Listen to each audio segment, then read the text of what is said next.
2024 लोकसभा चुनाव के लिए चुनाव आयोग ने आज तारीखों का ऐलान कर दिया। मुख्य चुनाव आयुक्त राजीव कुमार ने तारीखों का ऐलान करते हुए समस्त देश में 7 चरणों में होने वाले चुनाव के विषय में जानकारी दी। मुख्य चुनाव आयुक्त ने कहा कि यह हम लोगों के लिए ऐतिहासिक क्षण है। 2024 दुनिया के लिए भी चुनाव का साल है। दुनिया के सबसे बड़े और सबसे जीवंत लोकतंत्र के रूप में भारत के सभी का ध्यान केंद्रित होता है। लोकतंत्र के रंग यहाँ उभरते हैं और सभी हिस्सों का इसमें समावेश होता है। हमारा वादा है कि हम चुनाव इस तरह कराएंगे जो देश की चमक को बढ़ाएगा।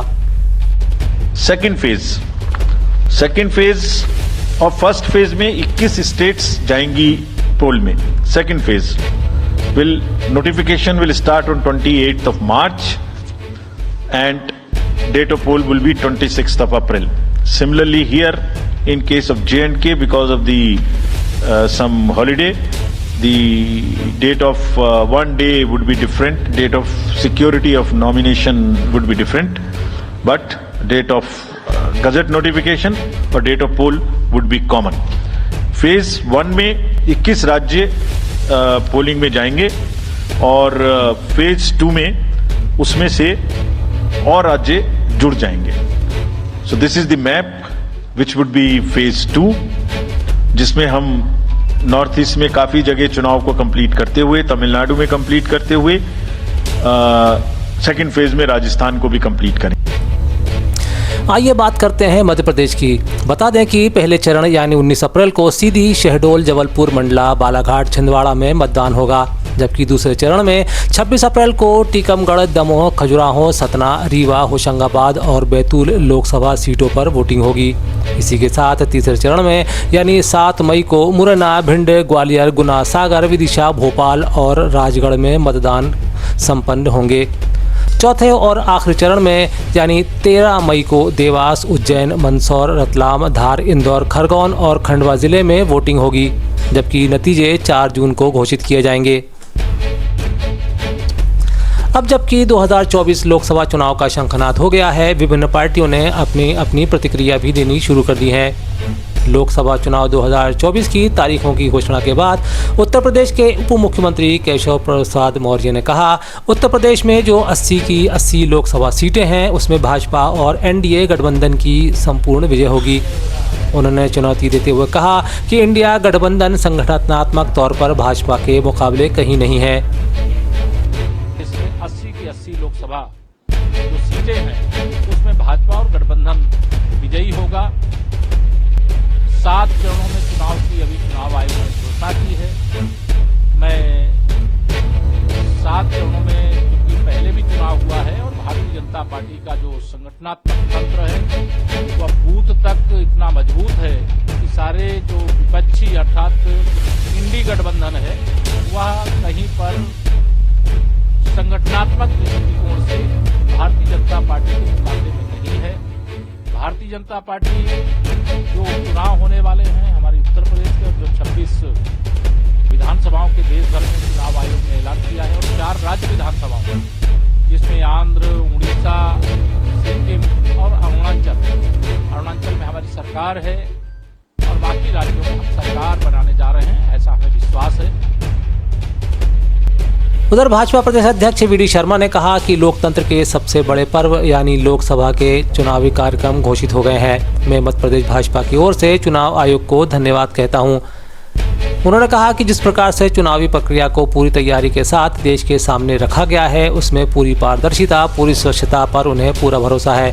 उन्होंने कहा कि मुझे भरोसा है कि इस प्रकार मध्य प्रदेश में सभी सीटें यानी 29 सीटें भाजपा जीतकर इतिहास बनाएगी। दुनिया के सबसे बड़े लोकतंत्र के जो सबसे बड़ा चुनावी पर्व है, आज उसकी चुनाव की घोषणा पूरे कार्यक्रम को चुनाव आयोग ने आज घोषित किया है। मैं मध्य प्रदेश भारतीय जनता पार्टी की ओर से इलेक्शन कमीशन ऑफ इंडिया का उनका बहुत हृदय से हम धन्यवाद करते हैं। और जिस प्रकार से आज पूरे चुनावी प्रक्रिया को इलेक्शन कमीशन ने पूरी तैयारी के साथ कि पारदर्शिता से लेकर स्वच्छता से कैसे चुनाव कराए जाएं, ये सारी बातों का उल्लेख सारे नॉर्म्स के साथ आज इलेक्शन कमीशन ने देश के सामने रखा है। 7 चरणों में देश के अंदर चुनाव होगा। 97 करोड़ के लगभग मतदाता इसमें भाग लेंगे। दुनिया का सबसे बड़ा लोकतंत्र का महापर्व है और इस लोकतंत्र के महापर्व में मध्य प्रदेश 4 फेजों के अंदर जो घोषित हुआ है, 19 अप्रैल, 26 अप्रैल, 7 मई और 13 मई, 4 फेजों में मध्य प्रदेश के चुनाव होंगे। 29 लोकसभाओं के। भारतीय जनता पार्टी चुनाव आयोग का धन्यवाद भी करती है और इन 4 फेजों में एक तैयारी के साथ इस लोकतंत्र के महापर्व में मध्य प्रदेश की भी अपनी महत्वपूर्ण भूमिका होगी। ज्यादा से ज्यादा मतदान हो और इस लोकतंत्र के महापर्व में अमृतकाल के समय में ज्यादा से ज्यादा सहभाग हो, ये भी प्रयास भारतीय जनता पार्टी पहले भी करती आई है और फिर इस चुनाव में करेगी। पूर्व मुख्यमंत्री शिवराज सिंह चौहान ने कहा कि हम इसका इंतजार कर रहे थे और लोग भी। पीएम मोदी के नेतृत्व में बीजेपी 370 का आंकड़ा पार करेगी और एनडीए 400 का आंकड़ा। बीजेपी एनडीए को ऐतिहासिक बहुमत मिलेगा और पीएम मोदी रिकॉर्ड बहुमत के साथ फिर से पीएम बनेंगे। कांग्रेस पूरी तरह से किनारे हो जाएगी और सबसे कम सीटें हासिल करेगी क्योंकि उसके पास कोई नेता, नीति या विजन नहीं है। भारी बहुमत से बनेंगे, रिकॉर्ड तोड़ इंतजार कर रहे थे और हमने जनता भी इंतजार कर रही है। मोदी जी के नेतृत्व में 370 पार बीजेपी जाए और 400 पार एनडीए जाए। अब तक का सबसे ऐतिहासिक विशाल विराट बहुमत मिलेगा भारतीय जनता पार्टी को, एनडीए को, और मोदी जी फिर प्रधानमंत्री भारी बहुमत से बनेंगे, रिकॉर्ड तोड़ बहुमत से। वहीं कांग्रेस पूरी तरह हाशिए पर चली जाएगी और अब तक के न्यूनतम वोट कांग्रेस को, न्यूनतम वोट भी और न्यूनतम सीट भी कांग्रेस को मिलेगी, क्योंकि एक तरफ दुनिया के सर्वाधिक लोकप्रिय नेता श्रीमान नरेंद्र मोदी जी और दूसरी तरफ ऐसी कांग्रेस जहां नेता नहीं है, नीति नहीं है और नियत नहीं है, कुछ भी नहीं है। सर, तीसरे चरण में विदिशा में चुनाव है, जहां से आपको हाँ, और जल्दी हो जाते तो मजा आता। अब तीसरे चरण का भी इंतजार करेंगे और जनता का भारी प्यार और स्नेह मिलेगा। सर, मध्य प्रदेश में बीजेपी ने अपने सभी 29 उम्मीदवार मैदान में उतार दिए हैं, लेकिन कांग्रेस के अभी सीटें नहीं उतार। वो उतारे कहां से, मिले ही नहीं रहे। बड़े नेता चुनाव परिणाम जानते हैं, इसलिए चुनाव लड़ने से कतरा रहे हैं। अब जिस सेना में सेनापति गायब हो रहे हों, सेना का हश्र क्या होना है हम सब जानते हैं, इसलिए कौन लड़े। तो आपका फोकस विदिशा पर रहेगा कि पूरे मध्य प्रदेश पे या तो पार्टी मुझे जहां भेजेगी मैं वहां जाऊंगा। विदिशा की जनता का वैसे ही आशीर्वाद प्राप्त है, लेकिन जनता को प्रणाम करने में जाऊंगा जरूर, लेकिन बाकी समय पार्टी जहां मुझे भेजेगी वहां मैं चुनाव प्रचार करूंगा। अब तक बुधनी की जनता यही कहती है कि नामांकन भरिए फिर हम संभाल लेंगे। अभी तो विदिशा वाले भी यही कह रहे हैं कि जरूरत नहीं है, लेकिन फिर भी एक बार मैं जनता के बीच जाऊंगा जरूर आशीर्वाद लेने। उधर कांग्रेस के पूर्व मुख्यमंत्री और पूर्व प्रदेश कांग्रेस अध्यक्ष कमलनाथ ने कहा कि लोकतंत्र के सबसे बड़े पर्व अर्थात लोकसभा चुनाव का बिगुल आधिकारिक रूप से बज चुका है। 19 अप्रैल को पहले चरण का मतदान होना है और इसी दिन छिंदवाड़ा संसदीय क्षेत्र में भी मतदान होना है। उन्होंने कहा, मैं पूरे प्रदेश और छिंदवाड़ा के कांग्रेस कार्यकर्ताओं का आह्वान करता हूं कि अब इस समय बहुत कम समय बचा है, इसलिए पूरी मेहनत और ईमानदारी से चुनाव कार्य में लग जाएं। कांग्रेस पार्टी ने देश, प्रदेश और छिंदवाड़ा के लिए जो जो काम किए हैं उनको जनता के सामने लेकर जाएं और कांग्रेस पार्टी के वादों को स्पष्ट शब्दों में पूरे उत्साह के साथ जनता के सामने रखें। लोकसभा चुनाव 2024 की तारीखों की घोषणा के बाद कांग्रेस नेता शशि थरूर ने कहा, क्योंकि मैं तिरुवनंतपुरम के लोगों से पहले से ही परिचित हूं, इसलिए मेरे लिए यह दिन ज़्यादा या 10 दिन कम होने से चीज़ें बहुत ज़्यादा नहीं बदलेंगी, लेकिन शायद नए उम्मीदवारों के लिए ये एक बड़ा अवसर होता। इससे मतदाताओं को उम्मीदवार को जानने के लिए भी अधिक समय मिलता।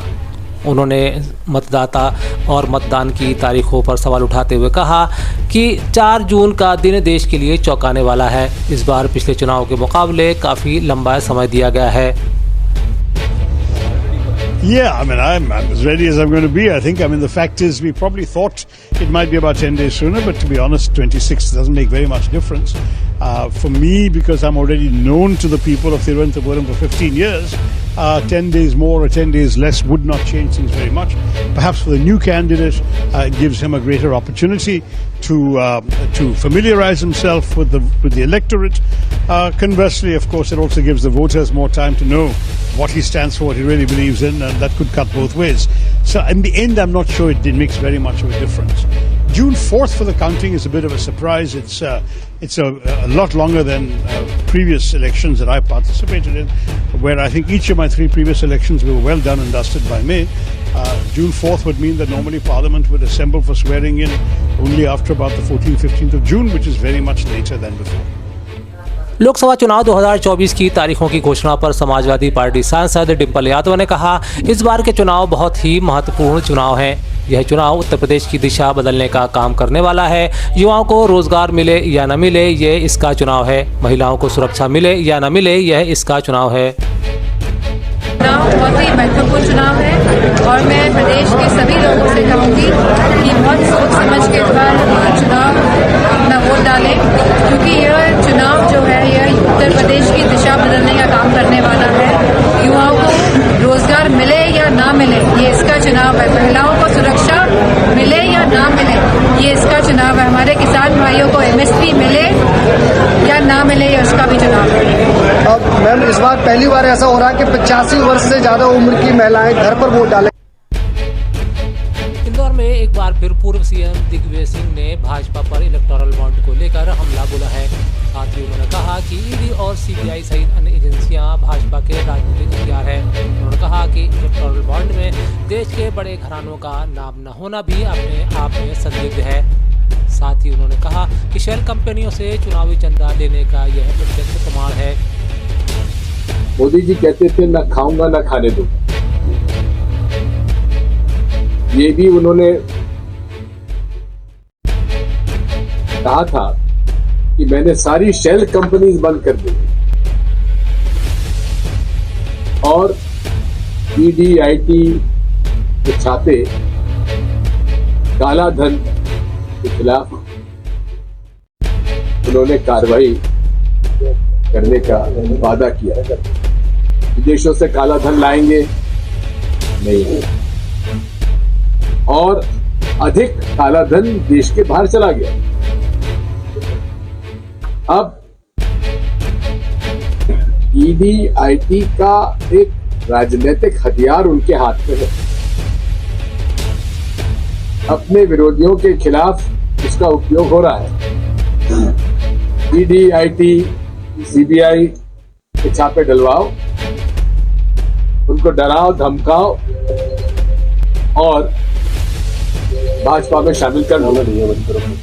जैसे ही भाजपा में शामिल होते सारे ये समाप्त। मैं तो बधाई देता हूं वो हमारा आदिवासी मुख्यमंत्री झारखंड, जिन्होंने जेल जाना पसंद किया लेकिन समझौता नहीं। ये लोकसभा चुनाव की तारीखों के साथ ही प्रदेश भाजपा को उस वक्त तगड़ा झटका लगा जब उसके नेता और भाजपा के राज्यसभा सदस्य अजय प्रताप सिंह ने पार्टी से इस्तीफा दे दिया। बताया जाता है कि वे सीधी से लोकसभा का टिकट चाहते थे, लेकिन नहीं मिलने पर नाराज होकर इस्तीफा दिया है। पता चला है कि उन्होंने निर्दलीय चुनाव लड़ने की तैयारियां भी शुरू कर दी हैं। उन्होंने अपने इस्तीफे की कॉपी सोशल मीडिया पर पोस्ट कर दी। बताया जाता है कि उनका राज्यसभा का कार्यकाल अप्रैल में ख़त्म हो रहा है। उन्हें ना तो राज्यसभा भेजा गया और न ही लोकसभा का टिकट दिया गया। यही उनकी नाराज़गी का कारण भी बताया जाता है। विगत 15-20 वर्षों से भारतीय जनता पार्टी मध्य प्रदेश में सरकार में है, 10 वर्षों से केंद्र में भी सरकार में है, और इस दौरान मैंने पार्टी के अंदर रहते हुए बहुत सारी ऐसी बातों को महसूस किया है। अब पार्टी की सीमा में रहते हुए मैं उन सारी बातों को सार्वजनिक रूप से तब तो नहीं बयान कर पाया, लेकिन अब मैं उन बातों पर खुलकर बोल सकता हूं। भ्रष्टाचार पार्टी में बड़े पैमाने पर पर्याप्त हो गया है। भ्रष्टाचारियों को संरक्षण बड़े पैमाने पर मिल रहा है। राजनीति व्यापार का एक माध्यम बन गई है। अब बल्कि ऐसा कह सकते हैं कि पार्टी ही राजनीतिक व्यापारियों का अड्डा बन गई है।